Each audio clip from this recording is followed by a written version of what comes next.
Hi friends, welcome back to my channel. ఈ స్టోరీకి writer SNMR Sridhar గారండి. శ్రీధర్ గారి అన్ని స్టోరీస్ కి కాపీరైట్స్ వర్తిస్తాయి. ఆయన పర్మిషన్ లేకుండా యూట్యూబ్ లోనే కాదు మరే ఇతర సోషల్ మీడియా నెట్వర్క్ లో కూడా ఆయన స్టోరీస్ ని అప్లోడ్ చేయడానికి వీల్లేదు. దయచేసి అలా చేయకండి ఫ్రెండ్స్. అలా చేస్తే లీగల్ గా చాలా ప్రాబ్లమ్స్ ఫేస్ చేయాల్సి వస్తుంది. అలానే ఈ స్టోరీస్ చదువుతున్న వాళ్ళైనా వింటున్న వాళ్ళైనా మీరు మరే ఛానల్లోనైనా శ్రీధర్ గారి స్టోరీస్ ని చూసినట్లయితే వెంటనే నాకు కామెంట్ బాక్స్ లో మెసేజ్ చేయండి. ఇది పూర్తిగా రైటర్ శ్రీధర్ గారి ఛానల్ అండి. కేవలం ఆయన స్టోరీస్ మాత్రమే ఇందులో ఉంటాయి. కానీ కొంతమంది పేర్లు మార్చి వేరే ఛానల్స్ లో ఆయన స్టోరీస్ ని అప్లోడ్ చేస్తున్నారు. మీరు అలా చూసినట్లయితే నాకు మెసేజ్ చేయండి. ఇక లేట్ చేయకుండా వీడియోలోకి వెళ్ళిపోదాం ఫ్రెండ్స్. ఎస్ఎన్ఎంఆర్ శ్రీధర్ గారు రాసినటువంటి మనోభిరాముడు 173వ భాగం. పెద్ద చప్పుడు చేస్తూ రాగి మిందె కింద పడిపోగానే క్షణంలో అక్కడి నుండి ఎవరికీ కనపడకుండా బయటికి వచ్చేసింది వైశాలి. ఏం జరుగుతుంది ఇక్కడ అని గట్టిగా అరిచాడు రాజేంద్ర. ఏం లేదయ్యగారు, బింద పడిపోయినట్టుంది అని మనుషులు చెప్తే, ఎవరో పడేయకుండా ఎలా పడిపోతుంది అంటూనే వైషు రూమ్ వైపు చూసిన అతనికి తలుపులు తెరిచే ఉండడం చూసి గబగబా లోపలికెళ్లి చూడగానే వైషు ఎక్కడా కనపడలేదు. ధను, వైషు పారిపోయింది, ఇక్కడే ఎక్కడో ఉండుంటుంది, వెతకండి అని గట్టిగా రాజేంద్ర అరవగానే అందరూ తలొక దిక్కన వెతకడం మొదలెట్టారు. అప్పటికే అక్కడికి నుండి బయటకు వచ్చేసిన వైషు గోడ దూకుతుంటే మరోవైపు నుండి చూసిన ప్రమోద్ వెళ్తున్నవాడు కాస్త వెనక్కి వచ్చేసి అటుగా వెళ్తున్నాడు. రేయ్, అటెక్కడికి అని రామ్ అరుస్తుంటే, వైషు అటు వెళ్తుందిరా అనడంతో అవునా అంటూ యశుతో సహా అటువైపు పరిగెత్తారు ముగ్గురు. అప్పటికీ అన్ని వైపులా తనని వెతుకుతుండడంతో ఎత్తుగా ఉన్న గోడ దూకి పారిపోతున్న వైషుని ధను చూసి వైషు అని గట్టిగా అరవడంతో క్షణం కూడా లేట్ చేయకుండా గోడ దూకేసి పరుగులు పెట్టింది వైశాలి. ధను అరుపుకి తనతో సహా అందరూ తన వెనకే చీకట్లో పరిగెడుతున్నారు. అయ్యో బావా, వైషుని వాళ్ళు తరుముతున్నారు, ఏదో ఒకటి చెయ్యండి అని యశు అరుస్తుంటే, రామ్, ఇటువైపు నుండి ఒక అడ్డదారుంది, ఇటు వెళ్తే వైషుని పట్టుకోవచ్చు అనడంతో రామ్, ప్రమోద్, యశు ముగ్గురు అటువైపు వెళ్లారు. వైషు, మర్యాదగా ఇంటికి రా, లేదంటే మా చేతుల్లో ప్రాణాలు పోగొట్టుకుంటావు అని ధనుంజయ్ గట్టిగా అరుస్తూ వేగంగా తన రౌడీలతో సహా పరుగులు పెడుతున్నాడు. వాళ్లకి దొరక్కూడదని పెద్ద పెద్ద అడుగులు వేస్తూ ఏడుస్తూ పరిగెత్తున్నది కాస్త కాలికి ఏదో రాయి తగలడంతో గట్టిగా అరుస్తూ ముందుకు పడబోతుంటే ఎవరో గట్టిగా పట్టుకున్నారు. దాంతో ఆ వచ్చిన వ్యక్తిని ఢీకొట్టుకుని ఆగిపోయింది వైశాలి. ఆ నిశీధిలో తను తీసుకుంటున్న ఊపిరి సైతం స్పష్టంగా వినిపిస్తుంటే ఆయాసపడుతూ నెమ్మదిగా తలపైకెత్తి చూసిన వైశాలికి వెన్నెల వెలుగులో పున్నమి చంద్రుడిలా కనిపించిన అభిరామ్ని చూడగానే ఏడుస్తూ అన్నయ్యా అని గట్టిగా తనని చుట్టుకుపోయింది. సరిగ్గా అప్పుడే తనని తరుముకుంటూ వచ్చిన ధను వాళ్లు, మరోవైపు తనని వెతుక్కుంటూ వచ్చిన ప్రమోద్, రామ్, యశు వాళ్లు ఒకేసారి అక్కడికొచ్చారు. నాకొకటి అర్థమైంది బావా, పెద్దవా ఉండగా మనం ఇలాంటి ప్లాన్లన్నీ వేయడం శుద్ధ దండగనుకుంటా. మనందరికంటే ముందు వచ్చాం, అయినా ఏం ప్రయోజనం, బావ చూడు కృష్ణ పరమాత్మలాగా కరెక్ట్ టైంకి ఎంటర్ ఇచ్చాడు అని యశస్విని అంటుంటే నవ్వుతూ అభిరామ్ వైపు చూశాడు రామ్. ఏడుస్తున్న వైశాలి, అన్నయ్య, నాకు బలవంతంగా పెళ్లి చేయాలనుకుంటున్నారు, నాకు ఆ పెళ్లి ఇష్టం లేదు, నేను ప్రమోద్ని ప్రేమించాను, ఎలాగైనా మా పెళ్లి నువ్వే జరిపించాలంటూ ఏడుస్తుంటే ప్రమోద్ వైపు చూసిన అభికి నవ్వుతూ అవునన్నట్టు తలూపాడు ప్రమోద్. తనని దూరం చెరిపి తన కళ్ళు తుడుస్తూ, నీకు చెప్పాను కదా, లైఫ్లో నీకు గుర్తుండిపోయేది గిఫ్ట్గా ఇస్తానని, భయపడకు, నీ పెళ్లి నువ్వు కోరుకున్న వాడితోనే జరుగుతుంది. మీ అన్నయ్యగా నేను నీతో మాట్లాడుతున్న మొదటి మాట ఇది, కానీ ఖచ్చితంగా వమ్ము కానివ్వను అంటుంటే, నువ్వెవడ్రా దాని పెళ్లి చేయడానికి, దానికి ఇంకో 2 రోజుల్లో పెళ్లి అన్నాడు ధనుంజయ్ భూపతి. పెళ్ళనేది చేసుకునే వాళ్ల ఇష్టాన్ని బట్టి ఉంటుంది తప్ప నువ్వు మీ నాన్న ఇష్టపడితే కాదురా. అందుకని దాన్ని ఇష్టాన్ని గౌరవించి ఆ పనోడి కొడుకుతో పెళ్లి జరిపించమంటావా? నువ్వు చేయకు, నేను చేస్తా.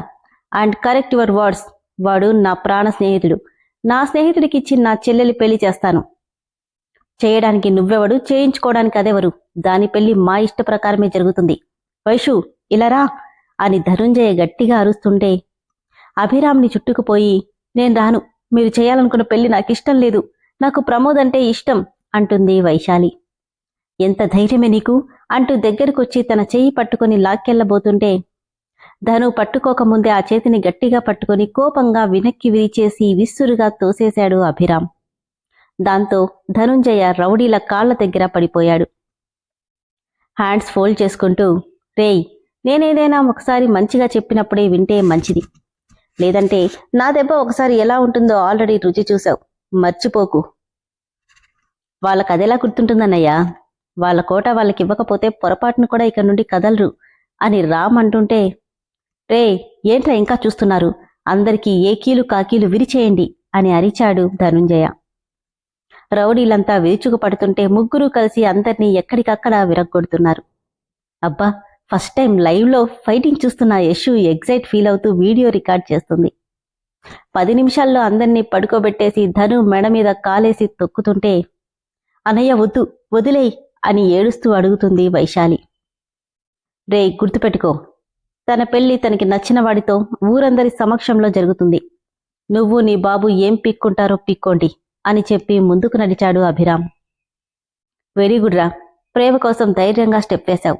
నువ్వు స్టెప్ తీసుకోకపోతే పొరపాటున కూడా నేను నీకు హెల్ప్ చేసేవాణ్ణి కాదు అన్నాడు అభిరామ్. నవ్వుతూ థ్యాంక్స్ రా అనగానే అభి, రామ్, యశు ముందు నడుస్తుంటే ప్రమోద్ని హక్ చేసుకుని ఇంత లేటుగానా వచ్చేది అని ఏడుస్తుంది వైషు. సారీ వైషు, కానీ వచ్చాను కదా. హలో, మీ రొమాన్స్ ఇంటికెళ్ళాక కూడా కంటిన్యూ చేయొచ్చు అని యశు అనడంతో నవ్వుకొని ఇద్దరూ వాళ్ల వెనకే నడిచారు. బంగళాకు వెళ్లగానే శర్మ కుటుంబం మొత్తాన్ని పిలిపించాడు అభిరామ్. జరిగిందంతా తెలుసుకుని స్థానువులా నిలబడిపోయాడు శర్మ. శర్మగారు, వాళ్ళిద్దరూ ఇష్టపడుతున్నారు. ఇష్టపడే వాళ్ళని పెద్దరికం పేరుతో వేరు చేయడం కరెక్ట్ కాదు. అది కాదు బాబు, ఆ రాజేంద్ర ఎలాంటి వాడైనా భూపతి వంశానికి చెందినవాడు. మీ ఇంటి అమ్మాయిని మా ఇంటి కోడలవ్వడం. చూడండి శర్మగారు, శ్రీకృష్ణుడు భగవంతుడు, కాని కుచేలుడు సాధారణమైన వ్యక్తి.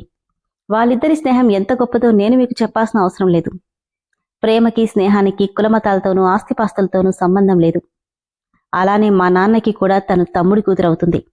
తన మీద వాళ్లకైతే ఎంత హక్కుందో నాకు కూడా అంతే హక్కుంది. తనకి అన్నగా అడుగుతున్నాను, నా చెల్లెల్ని ప్రమోద్కిచ్చి పెళ్లి చేయడానికి మీకేమైనా అభ్యంతరమా? కాని బాబు, వాళ్ళిద్దరి పెళ్లి జరిగితే ఆ రాక్షసుడు వాళ్ళని ప్రాణాలతో ఉండనిస్తాడన్న నమ్మకం నాకు లేదు అని శర్మ అంటే, అదొక్కటే మీ అభ్యంతరమైతే వాళ్ళిద్దరి మీద ఈగ కూడా వాలకుండా చూసుకునే బాధ్యత నాది అన్నాడు అభిరామ్. అయినా శర్మ మౌనంగానే ఉండడంతో, చూడు శర్మ, నిన్నే రోజు నేను పరాయివాడిగా చూడలేదు. నా కొడుకులతో సమానంగానే చూసుకున్నాను. నా మనవడు ఇంతలా ధైర్యం చెప్తుంటే నువ్వింకా ఆస్తి అంతస్తు అంటూ దూరంగా ఉండడం ఎంతవరకు సబబు అంది అరుంధతమ్మ. గాయత్రి కూడా, అవును శర్మగారు, వాళ్ళిద్దరూ ఇష్టపడుతున్నప్పుడు వాళ్ళకి పెళ్లి చేయడమే కరెక్ట్.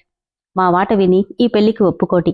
ఏ సమస్య వచ్చినా చూసుకోవడానికి నా కొడుకులున్నారు అనడంతో శర్మ కన్నీళ్లతో చూస్తూ, దేవుడి దిగొచ్చి తన పక్కన చోటిస్తానంటే ఎవరైనా వద్దంటారా అమ్మా? మీ ఇష్టం. ఈ భూపతి వంశ వారసుడు నాకు ఇచ్చిన మాట తర్వాత వాళ్ల ప్రాణాలకు ఏమీ అవ్వదని నాకు నమ్మకముంది. మీ ఇష్ట ప్రకారమే కానివ్వండి. ఈ పెళ్లికి నేను మనస్ఫూర్తిగా ఒప్పుకుంటున్నాను అనడంతో అందరూ సంతోషించారు. తెల్లవారగానే పోలీసులను వెంటబెట్టుకుని రాఘవ బంగళా ముందుకొచ్చాడు రాజేంద్ర. ఒరే అభిరామకృష్ణ, బయటికి రారా, నీకెంత ధైర్యం ఉంటే నా కూతుర్ని అర్ధరాత్రి తీసుకెళ్లిపోతావా అంటూ గట్టిగా అరుస్తుంటే లోపల నుండి బయటకొచ్చిన అభిరామ్, రేయ్, ఇంకో మాట నీ నోట్లో నుండి బయటకొచ్చిందంటే ఇక్కడే నిన్ను పాతి పెడతా. వైశాలి నా చెల్లెలు. నా చెల్లెల్ని నా దగ్గరికి తీసుకురావడానికి అనుమతక్కర్లేదు. అది నా కూతురు. తను నీ సొంత కూతురు కాదు, కేవలం పెంచిన కూతురు మాత్రమే. అయితే నా కూతుర్ని నాకిష్టం లేకుండా తీసుకెళ్లిపోతావా? నువ్వు చేస్తున్న బలవంత పెళ్లి ఇష్టం లేక తనంతట తనే నా దగ్గరికి వచ్చింది. చూసారా ఇన్స్పెక్టర్, మీ ముందే ఎలా మాట్లాడుతున్నారో? ముందు వాడిని అరెస్ట్ చేసి నా కూతుర్ని నాకు అప్పగించండి అని రాజేంద్ర అంటుంటే, సార్, వాళ్ళ అమ్మాయిని మీరు బలవంతంగా ఎత్తుకొచ్చారని రాజేంద్ర గారు కంప్లైంట్ ఇచ్చారు అన్నాడు police officer. I'm sorry inspector, తను తనిష్ట ప్రకారమే నా దగ్గరికి వచ్చింది. అయినా తను నా చెల్లెలు, పైగా మేజర్. అయితే ఒకసారి అమ్మాయిని పిలిపించండి అనగానే అభి వెనకాలే వచ్చింది వైశాలి. రాజేంద్ర కంచు కంఠంతో, వైషు, మర్యాదగా ఇంటికి రా, లేదంటే నేనేంటో నీకు బాగా తెలుసు. క్షమించండి నాన్న, ఇన్ని రోజులు నన్ను పెంచినందుకు కృతజ్ఞతలు. కానీ నేనిప్పుడు మీ మాటకు విలువిస్తే నా భవిష్యత్తు పాడైపోతుంది అని. ఇన్స్పెక్టర్, నేను మేజర్ని, తను మా అన్నయ్య. నన్నెవరూ బలవంతంగా తీసుకురాలేదు. నా ఇష్ట ప్రకారం నేనిక్కడికి వచ్చాను అంటుంటే పక్కనే ఉన్న ప్రమోద్ని చూపిస్తూ, నేనితన్ని ప్రేమించాను. మేమిద్దరం పెళ్లి కూడా చేసుకోవాలనుకుంటున్నాం. మా నాన్న చేయాలనుకున్న పెళ్లి నాకిష్టం లేదు. దయచేసి ఈ గొడవ పెద్దది చేయకండి అని చేతులు జోడించింది వైశాలి. గట్టిగా వైశాలి అని అరిచాడు రాజేంద్ర. నీ బెదిరింపులకి ఇక్కడెవరూ భయపడేవాళ్లు లేరురా రాజీ. ఇక తోక ముడిచి బయలుదేరు అని రామ్మంటే, విన్నారుగా ఇన్స్పెక్టర్, ఇంకొద్ది రోజుల్లో నా చెల్లెలికి నా ఫ్రెండ్కి పెళ్లి కూడా ఖాయం చేశాం. కావాలంటే వచ్చి భోంచేసి వెళ్ళండి అన్నాడు అభిరామ్. సారీ సార్, ఆ అమ్మాయి మేజర్. తనిష్ట ప్రకారమే వచ్చానని, తను ప్రేమించిన వాడిని పెళ్లి చేసుకుంటున్నానని తనే చెప్పిన తర్వాత మేమేం చేయలేం. మీరొకవేళ కేసు పెట్టినా తను మీ సొంత కూతురు కాదు. ఎంత పెంచిన తండ్రైనా తన ఇష్టానికి వ్యతిరేకంగా పెళ్లి చేసే హక్కు మీకు లేదు. నా మాట విని వాళ్ళిద్దరి పెళ్లి మీ చేత్తో మీరే జరిపిస్తే మీ పెద్దరికం నిలబడుతుంది అన్నాడు ఇన్స్పెక్టర్. విన్నావుగా, ఇక బయలుదేరు. వెళ్తాన్రా. నా కూతురి పెళ్లి ఆపు చేసి ఊరందరి ముందు నా పరువు తీశావు కదా. నిన్ను, నీ తమ్ముణ్ణి, అందర్నీ నామరూపాలు లేకుండా చేసేదాకా వదిలిపెట్టను అని పళ్ళు నురుతూ వెళ్ళిపోయాడు రాజేంద్ర. అభి, అతనేంటి అలా మాట్లాడుతున్నాడు? నాకెందుకో భయంగా ఉంది అని మను అంటే, మరేం పర్వాలేదు మను, నేనుండగా నా వాళ్ల మీద ఈగ కూడా వాళ్ళనివ్వను. నువ్వేం భయపడకు అని నానమ్మా, పంతులు గారిని పిలిపించి వీళ్ళిద్దరి పెళ్లికి మంచి ముహూర్తం ఏదైనా చూడమని చెప్పు అని అందరూ వెళ్ళిపోగానే, ఇన్నాళ్ళు పెంచుకున్న ప్రేమ పెళ్లిదాకా వెళ్తుందో లేదోనని భయం భయంగా బతికిన ప్రమోద్, వైశూలు హాయిగా ఊపిరి తీసుకున్నారు. విన్నారు కదా ఫ్రెండ్స్, స్టోరీ ఎంత బాగుందో కదా. మొత్తానికి కృష్ణ పరమాత్ముడిలాగా అక్కడ ప్రత్యక్షమైన అభిరామ్ వైశాలిని తన ఇంటికి తీసుకొచ్చేశాడు. పోలీసుల్ని వెంట కొట్టుకొచ్చినా కూడా తను చెప్పిన స్టేట్మెంట్కి వాళ్ళెవ్వరూ కూడా వైశాలిని తిరిగి తీసుకెళ్లలేకపోయారు. తొందరలోనే వైశు, ప్రమోద్ల పెళ్లి కూడా జరిపించబోతున్నాడు అభిరామ్. కానీ ఇదంతా చూస్తూ ఊరుకుంటాడా రాజేంద్ర? ఏం చేస్తాడో, ఏం చేయబోతాడో తదుపరి ఎపిసోడ్లో తెలుసుకుందాం. అలానే ఫ్రెండ్స్, స్టోరీ అయితే చాలా ఇంట్రెస్టింగ్ గా ఉంది కదా. స్టోరీ నచ్చిన వాళ్ళు దయచేసి ఇమ్మీడియట్ గా మెంబర్షిప్ లో జాయిన్ అవ్వండి. Thank you.